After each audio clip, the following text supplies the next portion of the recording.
Hello and welcome to episode one of JROCK'S Review Show. Today we're going to be talking all about the latest album by the Alice Cooper Band. It's called The Revenge of Alice Cooper. And I might add that it is a very special release because, as are all Alice Cooper releases, are all special in my mind because I'm a huge Alice Cooper fan. Who isn't? But let me tell you, folks, this is the first album to be recorded by the surviving four members of the Alice Cooper band. And of course, that is Alice Cooper on vocals, Michael Bruce on guitar, Dennis Dunaway on bass, and drummer Neil Smith. Now, Glenn Buxton does make a guest appearance, the band's other original guitar player who passed away, I believe, of liver cancer back in 1997. Yet there were some riffs and recordings left by Glenn Buxton, and we'll talk about that in a later episode. But today, again, talking about this great new album, Alice Cooper's Revenge. Everybody's talking about it, and let me tell you, folks, the album just came out just a couple of weeks ago. In fact, I think it's been out about a week. The official release date was July 25th. I ordered it from Amazon like 2 months in advance. I want to be sure I got it on release day. Because again, as great as Alice Cooper is, you can't go down to your local Target and buy this album. I mean, you have to go and buy it online. Either buy it from the official Alice Cooper website, or you can get it on Amazon like I did. Now, it's got 14 great tracks, and what's really great, I love about CDs and stuff like that is you get the 14 tracks that come with the album, and there are two hidden tracks. So there's a total of 16 tracks on here. And like when I was listening to the complete album for the first time in my car on the way to work the other day, I thought that the CD was going to end when it got to track 14 because the bonus tracks aren't even listed anywhere on the album. But if you let the CD continue to play, there's two more tracks. So be sure you check that out. Now my favorite track on this new album's got to be Money Screams. Now, I will tell you, it's not Alice Cooper trying to reinvent the wheel. What it is it's a great classic sounding Alice Cooper song. I mean, again, they're not trying to do anything different. This is the band's first time getting back together since the last album they recorded together was 1973's Muscle of Love. And this is just a solid Alice Cooper album. And it's like the band never went away. Of course, Alice Cooper, since 1973, has carried on as Alice Cooper as a solo artist. But this is the band that really put him on the map. And another thing that makes this album so great is got to be producer Bob Ezrin.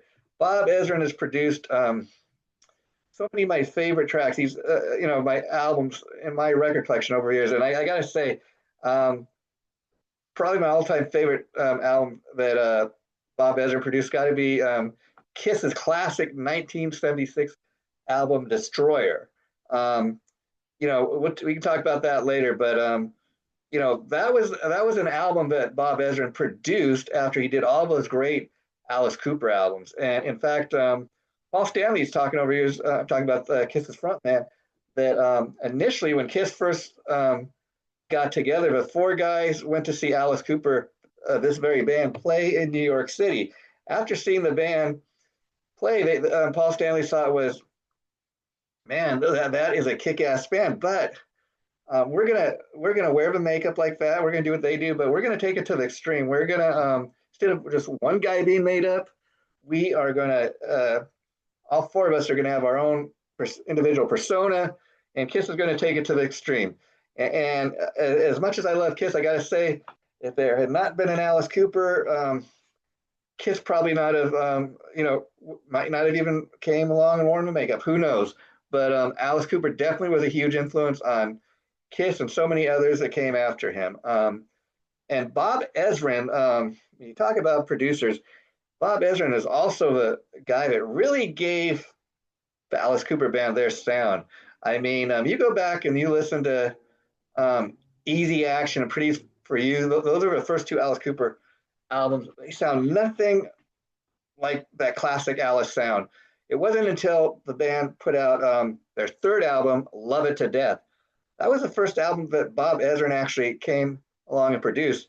If you listen to that album, the third album, um, man, the Alice Cooper band came alive on Love It to Death. They really got their sound, and I remember Bob Ezrin talking over the years and a couple of interviews about the fact that when he heard the demo, or I think he went to catch the Alice Cooper band playing live in a club somewhere, and they were playing the song "I'm 18," but it sounded like to his ears, it sounded like they were saying that Alice was singing "I'm edgy, I'm edgy," and he said, "No, we got to change it." So Bob Ezrin, besides producing the Alice Cooper band and really helping the band to develop that classic Alice sound on "Love It to Death," um, over the years has also been very involved with the songwriting, and so Bob Ezrin is very much a part of the songwriting team all these years on all those great classic Alice Cooper albums, and he continues to be a part of it. Um, and I tell you, I just encourage people to go out and get this new album. And what I love about it is just look at the beautiful artwork. I mean, this looks like a classic movie poster back from the 1930s, a classic Universal monster movies. And so if you're looking for a great sounding Alice Cooper album, sounds like classic Alice, this is it. It's just it doesn't lose a beat.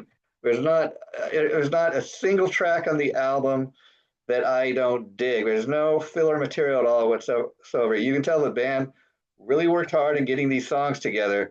That's one thing I've always loved about Alice, the songwriting, the musicianship, and for the last several years, he's had different. He's had like a different touring band, different musicians come in and play on some of the albums. But man, I got to say too, I seen Alice Cooper live last year at the Orange County Fair, and man, kicked ass. Every time I've ever seen Alice, Alice is in his mid 70s. Alice Cooper does not disappoint, and I think the hard thing when you go see Alice Cooper this year is how they're going to decide which songs off a new album to add, because as great as this new album is, you can't go see Alice Cooper without them performing "Billion Dollar Baby," "School's Out," "Elected," and then they've also got to throw in some of the later day hits like "Poison," "Feed My Frankenstein." So again, this is we talk about great albums. Not only does this album loaded with great songs, but like look at the artwork. Like I said, look at the beautiful artwork here. It's disappearing, but yeah, this is just a great album. And what else can you say about it? But I tell you, it's just a classic sounding Alice Cooper album, and that's why I'm an old school guy. I still love to get these.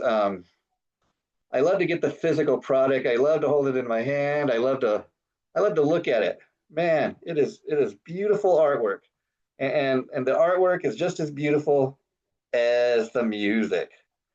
And Alice Cooper is very theatrical. The music's theatrical. It just does not disappoint. So I would say overall, would I recommend somebody goes out and buy Revenge of Alice Cooper? You bet it. It's all killer, no filler. And I would say for the packaging, I would give it a score of a 25. And that's because, grading it on a scale of 1 to 25, I see that album cover and it makes me want to go out and buy the album. So it really does serve a purpose there as far as the beautiful artwork. I hate, you ever looked at a album cover and thought, what is this? What are they trying to, what's the message here? I don't even know what I'm looking at. Well, then, in that case, the packaging really sucks. And then let me show you here. In regards to like the album itself, we get this beautiful booklet here. It says "The Revenge of Alice Cooper," and so that's what we get, and it just does not disappoint. So you've been watching episode 1 of JROCK'S review show, and we're going to come back and do part 2 in a few days of this. to talk about some of the tracks on the new album. I mentioned the song Money Screams. I heard that the first time. It kind of had that classic Alice sound from the 1970s, kind of reminded me a little of Department of Youth. I don't know, it kind of had that vibe, but just good time rock and roll. And I got to say, of the 14 tracks on the album that are listed, that's the one I kept going back to. Just my favorite track. So I don't know what else to say, but check out The Revenge of Alice Cooper. It does not disappoint, and the packaging is just killer. And man, they're not trying to be anything else but what they are, the classic, original Alice Cooper band. And that is, of course, Alice Cooper, Michael Bruce, Dennis Dunaway, and drummer Neil Smith. You guys, it's been great talking to you about The Revenge of Alice Cooper. This conversation is just getting started because, like I said, next time when we do this, I want to really get in and talk some more about some of the other songs, because while Money Screams is my favorite track, there are so many other tracks to talk about, and we will get into it. And what makes those other songs is equally just as great as Money Screams is the fact that a lot of these songs have that classic Alice Cooper sound, but also there are some other songs that really stand out on their own because they really got just an individual character and personality all their own that sounds nothing like any of the other songs on the album. So one way or the other, it's just a very fitting, classic sounding Alice Cooper album. What else can I say, folks? It's been great talking to you. We'll do this again real soon. Take care and tune in to JROCK'S Babylon, and we'll be doing more shows like this. It's great seeing you guys. Take care. Bye for now.